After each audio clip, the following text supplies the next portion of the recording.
જય ભોળાનાથ સાથે હું મહામંડલેશ્વર મહંત સિદ્ધ શિવપીઠ ભીમનાથ આજે આપણી ચેનલ શંકરા માટે એક વિશેષ સંદેશ અને રુદ્રાક્ષના મહત્વની વાત લઈને આવ્યો છું.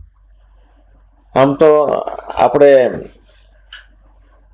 એક પોડકાસ્ટ જે રજૂ કર્યું એને ખૂબ જ સારો પ્રતિભાવ મળ્યો છે અને એને 20 દિવસ થઈ ગયા છે. પછી શ્રાવણ મહિનાના હિસાબે સતત અહીંયા આવતા દર્શનાર્થીઓ અને ભક્તો રુદ્રાક્ષ વિશે કંઈક જાણવાની તાલાવેલી સાથે અહીંયા આવતા હતા. એટલે મેં એમને વચન આપેલું કે મારી ચેનલ થ્રુ આપની માટે રુદ્રાક્ષની માહિતી લઈને રજૂ કરીશ. એટલે આજે હું આ માહિતી આપની સમક્ષ લઈને આવ્યો છું. જો હું કુંભમાં આ વખતે ગયો ત્યારે કુંભ મેળાની અલગ અલગ જવાબદારીના હિસાબે અલગ અલગ સાધુઓને મળવાનું થયું, સંતો સાથે ચર્ચા કરવાનું સૌભાગ્ય મને પ્રાપ્ત થયું. હું કદી દિવસ કોઈ માળા નહોતો પહેરતો, કોઈ યંત્ર કે તંત્ર કે કોઈ જાતની સોનાની ચાંદીની કોઈ માળા હું પહેરતો નહોતો. ત્યારે મોટા ભાગના સંતોને રુદ્રાક્ષ પહેરેલા મેં જોયેલા. એક દિવસ અચાનક અમારા આચાર્ય મહારાજ અવધેશાનંદ ગિરીએ એવું કીધું કે તું રુદ્રાક્ષ પહેર અને 1 થી 14 મુખી રુદ્રાક્ષના તમામના 18 ઓછામાં ઓછા દાણા પહેર. એટલે મને રુદ્રાક્ષ વિશે જિજ્ઞાસા જાગી અને મેં અલગ અલગ સંતોને પૂછ્યું, અલગ અલગ પુસ્તકો વાંચ્યા.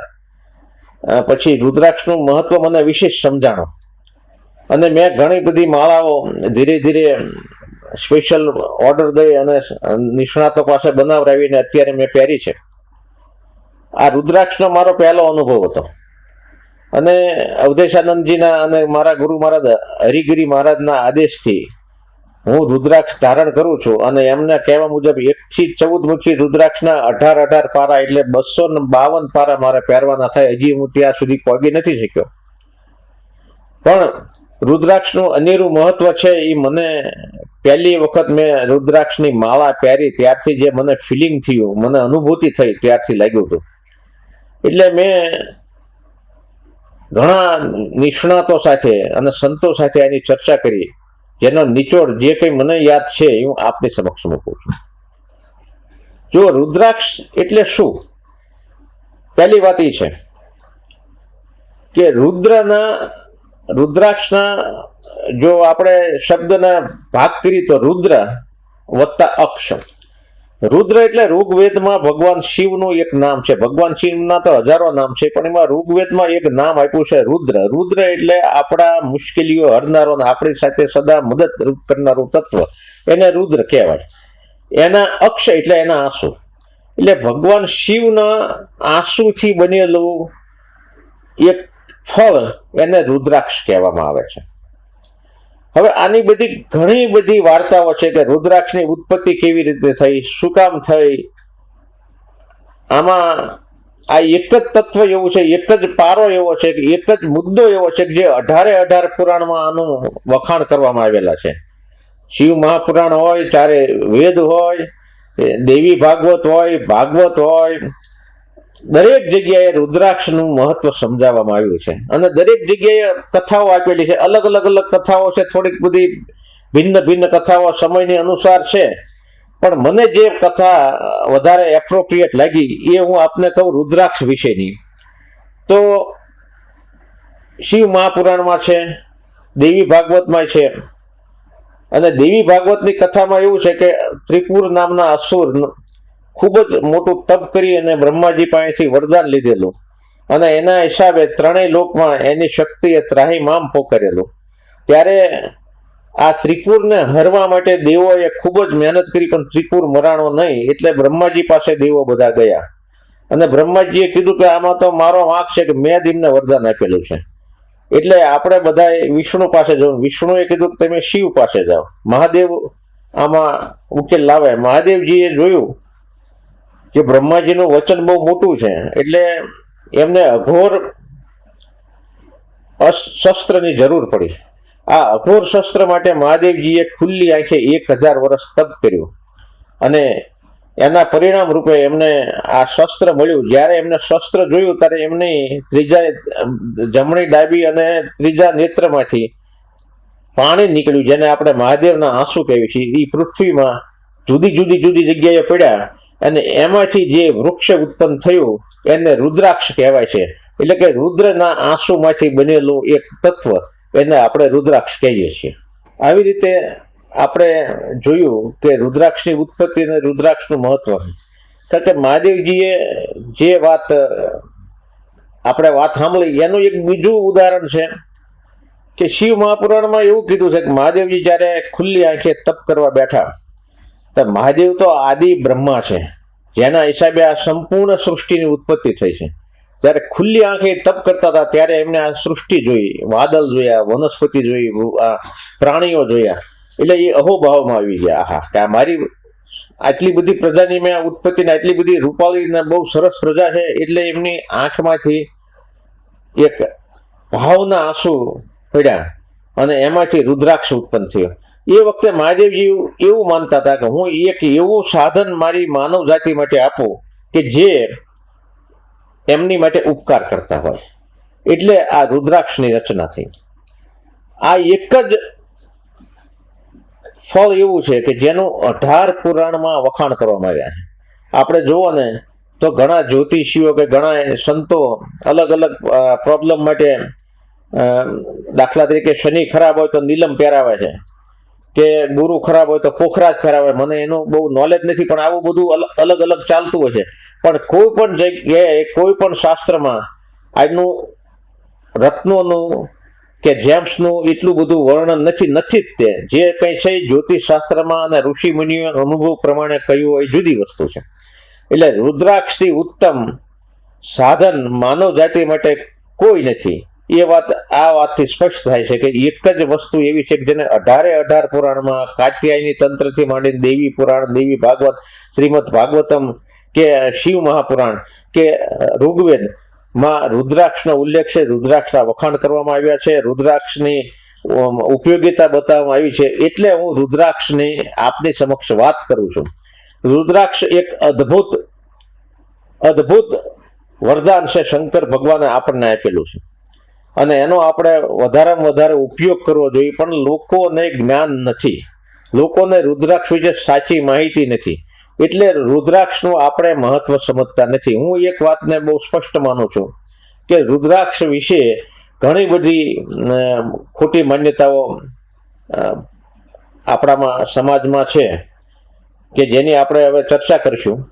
પહેલા આપણે જાણી લઈએ કે રુદ્રાક્ષ એટલે શું. રુદ્રાક્ષ એક ફળ છે જે 1500 થી 2000 મીટરની ઊંચાઈએ આઈડિયલી થાય છે. આ જે ભગવાનના આંસુ પડ્યા એને નેપાળ, આસામ, ઉત્તર ભારતમાં, ઇન્ડોનેશિયા અને સુમાત્રામાં, જાવામાં, આપણે જાવાના ટાપુ ઉપર પડ્યા છે, દક્ષિણ ભારતમાં પડ્યા છે, કેનિયામાં પડ્યા છે, અલગ અલગ દેશોમાં એના ટીપા પડ્યા અને વૃક્ષોનો ઉછેર થયો છે. પણ આદર્શ વાતાવરણ નેપાળમાં મળ્યું છે કે 1500 થી 2000 ફૂટની ઊંચાઈએ, 2000 મીટરની ઊંચાઈએ જે ઠંડુ વાતાવરણ હોય, રુદ્રાક્ષને ખૂબ જ માફક આવ્યું છે. અને ત્યાંથી જે રુદ્રાક્ષ ઉત્પન્ન થયા એને ઉચ્ચ કોટીના ગણવામાં આવ્યા છે. હવે શિવ પુરાણમાં બિંદેશ્વરી સંહિતામાં રુદ્રાક્ષનું સ્પષ્ટ વર્ણન એવું આવે છે કે જે રુદ્રાક્ષ આમળાના સાઈઝના હોય એને સૌથી ઉત્તમ માનવામાં આવ્યા છે. એટલે આવા રુદ્રાક્ષ તો માત્ર ને માત્ર નેપાળમાં, અને નેપાળમાં તે ઉત્તર નેપાળમાં અરુણ વેલી નામની એક આખી જગ્યા છે, એક આખી વેલી છે, એમાં જે રુદ્રાક્ષ થાય છે એને સૌથી ઉત્તમ કોટીના માનવામાં આવે છે. પછી એનેથી થોડાક નાના આવે છે, એ નેપાળના જ હોય છે, એને એ ક્વોલિટી લોકો ગણે છે. અને એનેથી નાની સાઈઝના જે આવે છે એ સૌથી વધારે જાવામાં થાય છે. હવે 25% રુદ્રાક્ષ નેપાળના આવે છે આપણી જરૂરિયાતના ટોટલ ઉત્પાદનના. બાકીની 60% જાવામાંથી આપણે મેળવીએ છીએ. એ શિવ પુરાણ પ્રમાણે જુઓ ને તો શિવ પુરાણમાં સ્પષ્ટ વર્ણન છે કે બોરાની સાઈઝના રુદ્રાક્ષને અધમ કહેવામાં આવ્યા છે. હવે આનો લોકો ઊંધો અર્થ કરે છે કે અધમ કીધા એટલે પહેરાય નહીં. એવું નથી.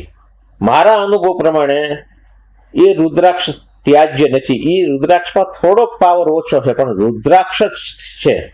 એટલે હું આપ સૌને અપીલ કરું છું કે નેપાળી રુદ્રાક્ષ મોંઘા હોવાથી ખોટા તણાઈને એની પાછળ ન જતા ઇન્ડોનેશિયાના જે બોરા સાઇઝના કે એનેથી આજુબાજુ સાઇઝના રુદ્રાક્ષ હોય એ પાવરવાળા જ હોય છે, એનો આપણે ઉપયોગ કરી શકીએ, એને આપણે ધારણ કરી શકીએ છીએ. એટલે એને એની ક્વોલિટી જુદી. આ શિવ પુરાણમાં બિંદેશ્વરી સંહિતામાં સ્પષ્ટ લખેલું છે. એમાં એક બીજી વાતે લખેલી છે કે રુદ્રાક્ષમાં કુદરતી હોલ હોવા જોઈએ. આ હોલ નેપાળના રુદ્રાક્ષમાં જ વધારે જોવા મળે છે. જાવાના ઇન્ડોનેશિયાના દાણામાં એટલા બધા હોલ નથી હોતા, પણ છતાં હોલનો આકાર તો હોય જ છે. એટલે વેપારીઓ કે ઘણા બધા જે મોનોપોલી ધરાવનારા અફવા ફેલાવે છે કે રુદ્રાક્ષ માત્ર નેપાળના સાચા, મારા અનુભવે ખોટા છે. કારણ કે હું જાવા બીડી ધારણ કરું છું અને આપણે જે નાના ઝીણા પારાની માળા ફેરવીએ છીએ બધા રુદ્રાક્ષની, એ 100% ઇન્ડોનેશિયાના પારા હોય છે. એટલે મોટા પારાથી આપણે માળા ન ફેરવી કે માળા ફેરવી હોય તો તમારે ઇન્ડોનેશિયાના લેવાના, ધારણ કરવાના હોય તો તમારે નેપાળના લેવાના. આ ખોટી વાત છે. બીજી એક અફવા એવી છે કે સ્ત્રીઓએ રુદ્રાક્ષ ધારણ ન કરાય. આ સદંતર ખોટી અફવા છે. આ અફવા ઈરાદાપૂર્વક ફેલાવવામાં આવી હતી કે પહેલાના ઋષિ મુનિઓ એવું માનતા હતા કે રુદ્રાક્ષનું જ્યારે મહત્વ સમજાય છે ત્યારે રુદ્રાક્ષ દુનિયામાં મળશે નહીં. 1000 રુદ્રાક્ષની જરૂર છે તો 1000માંથી એક જણાને રુદ્રાક્ષ મળશે. એટલે એ લોકોએ સ્ત્રીને રુદ્રાક્ષ પહેરાય નહીં એવું કીધું, એટલે 50% વસ્તી નીકળી જાય. પછી બીજું એક ભ્રમણા ફેલાવવામાં આવ્યું કે રુદ્રાક્ષ પહેરનારાએ દારૂ કે નોનવેજ ન ખાવું જોઈએ, એ રુદ્રાક્ષ ધારણ ન કરીએ. કે મારા મત પ્રમાણે મેં અલગ અલગ શાસ્ત્રોનો અભ્યાસ કર્યો, આમાં કોઈ જગ્યાએ એવું નથી લખ્યું. દેવી ભાગવતમાં તો એવું છે કે અસુરોના પશુઓ પણ રુદ્રાક્ષ પહેરતા હતા. દેવી ભાગવતમાં સ્પષ્ટ વર્ણન છે કે ગધાડાને રુદ્રાક્ષ પહેરાવવાની શિવ સ્વરૂપ થઈ ગયો. આ સ્પષ્ટ વાત છે. એટલે રુદ્રાક્ષનું આટલું બધું મોટું મહત્વ છે. એટલે રુદ્રાક્ષ કોઈ પણ વ્યક્તિ કોઈ પણ નોનવેજ હોય કે વેજ હોય પહેરી શકે છે. પણ મારો અનુભવ એવું કહે છે કે જે લોકો હાર્ડકોર નોનવેજ ખાનારા હોય, દારૂ પીનારા હોય, રુદ્રાક્ષ ધારણ કરશે ને, જો પ્રેમપૂર્વક ને શ્રદ્ધાથી યોગ્ય રુદ્રાક્ષ ધારણ કર્યો હોય છે તો ધીરે ધીરે એમને નોનવેજ અને દારૂમાં અરુચિ થતી જાય છે અને 4, 5, 6 મહિના એ લોકો એ ભૂલી જાય છે. આ વાત સ્પષ્ટ સાચી છે. રુદ્રાક્ષ વિશે આપણે આગળ જઈએ એટલે પહેલા હું વાનસ્પતિક શાસ્ત્રની વાત કરી દઉં કે રુદ્રાક્ષનું વૃક્ષ છે એ ઓલિવ વર્ગનું છે. આ ઓલિવ ઓઇલ આપણે ખાતા હોય છે અને મોટી મોટી 5 સ્ટાર હોટલમાં ઓલિવનો ઉપયોગ સલાડમાં એમાં થતો હોય છે. એટલે બીજા શબ્દમાં કહે તો રુદ્રાક્ષનું ફળ છે ને એ આપણા બોરા જેવું હોય છે. એમાંથી ઉપલી છાલ સુકાય એટલે વાદળી કલર થઈ જાય છે. એટલે વાદળી માર્બલ જેવો કલર થઈ જાય છે એનો. અને એને આપણે જ્યારે ઘસી અને ઉપલું પડ કાઢી નાખવામાં આવે, આવું રુદ્રાક્ષની વિશેષતા કહું છું જે બીજા કરતા અલગ પડે છે, ત્યારે એમાંથી એક ઠળિયો નીકળે છે. એ આ રુદ્રાક્ષનું બીજ છે. હવે આનું મહત્વ એટલે છે કે દુનિયામાં એક જ ઠળિયો એવો છે કે એની અંદર બીજ હોય છે.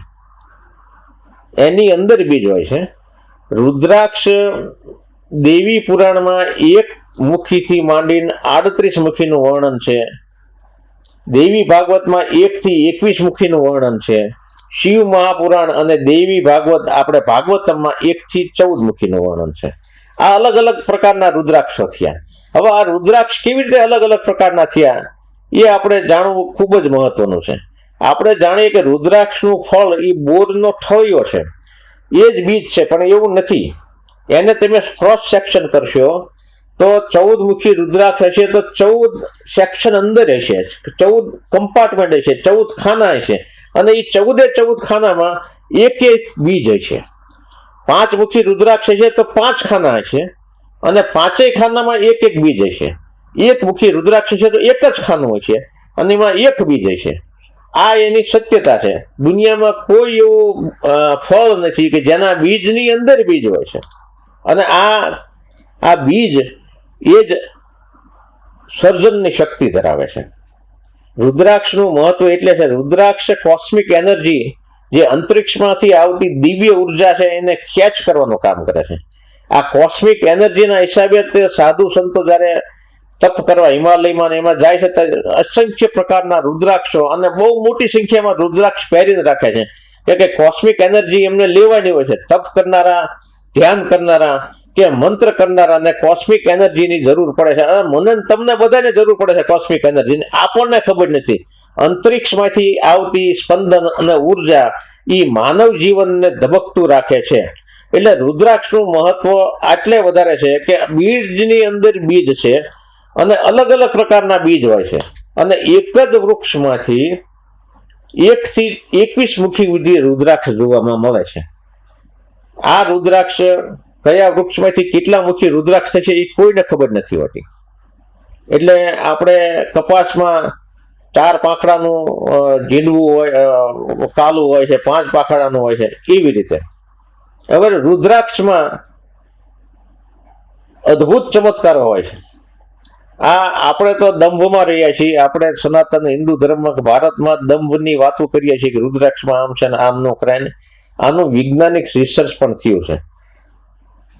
અમેરિકામાં કેલિફોર્નિયામાં ડોક્ટર ડેવિડ લી નામના એક વૈજ્ઞાનિકે રુદ્રાક્ષ વિશે રિસર્ચ કરેલું અને એને બહુ સ્પષ્ટ પ્રમાણમાં લખેલું કે 14 મુખી રુદ્રાક્ષ ધારણ કરનારનું જમણું મગજ એકદમ એક્ટિવ થઈ જાય છે અને એમાંથી સેરોટોનિન નામનો એક પદાર્થ જે જરવો પડે એ જડે છે. એટલે યાદ શક્તિમાં એકદમ વધારો થાય છે અને માણસ સ્થિર થઈ જાય છે અને ઉત્તમ નિર્ણય લઈ શકે છે. અને એવું જ આપણી બનારસ હિન્દુ યુનિવર્સિટીમાં 1980ના દાયકામાં સંશોધન થયેલું છે. 5 મુખી રુદ્રાક્ષ પહેરવાથી તમારા મગજમાં સેરોટોનિન નામનું તત્વ જરે છે જે આપણા હૃદય રોગને કાબુમાં રાખવાનું કામ કરે છે અને બીપી સાચું અને સ્પષ્ટ અને વ્યવસ્થિત રાખે છે. આવા અનેક સંશોધનો વિજ્ઞાનની ચકાસણીમાંથી પણ રુદ્રાક્ષ પાસ થયેલો છે. એટલે રુદ્રાક્ષનું અદ્ભુત મહત્વ છે. રુદ્રાક્ષ માત્ર ધાર્મિક નથી પણ વિજ્ઞાનના આધાર સાથે રુદ્રાક્ષનું મહત્વ આપણા શાસ્ત્રોમાં આપેલું છે અને એનો આપણે કેવી રીતે ઉપયોગ કરવો હું આજે તમને મારી રીતે આપને હું કહેવા માંગુ છું. હવે મેં આપને વાત કરી એમ રુદ્રાક્ષ 1 થી 38 મુખી આવે છે. આ દેવી પુરાણમાં વર્ણન છે પણ જનરલી આપણે શિવ પુરાણમાં 1 થી 14 મુખી રુદ્રાક્ષના વખાણ ખૂબ જ કર્યા છે અને ભગવાનને તો એવું મહાદેવજીએ કીધું છે કે દરેક મનુષ્ય 1 થી 14 મુખી રુદ્રાક્ષ ધારણ કરવા જોઈએ. એટલે આપણે પહેલા 1 થી 14 મુખી રુદ્રાક્ષ અને કયા મુખના કેવા ફાયદા છે એ હું આપને વર્ણન કરી અને બતાવવા માંગીશ.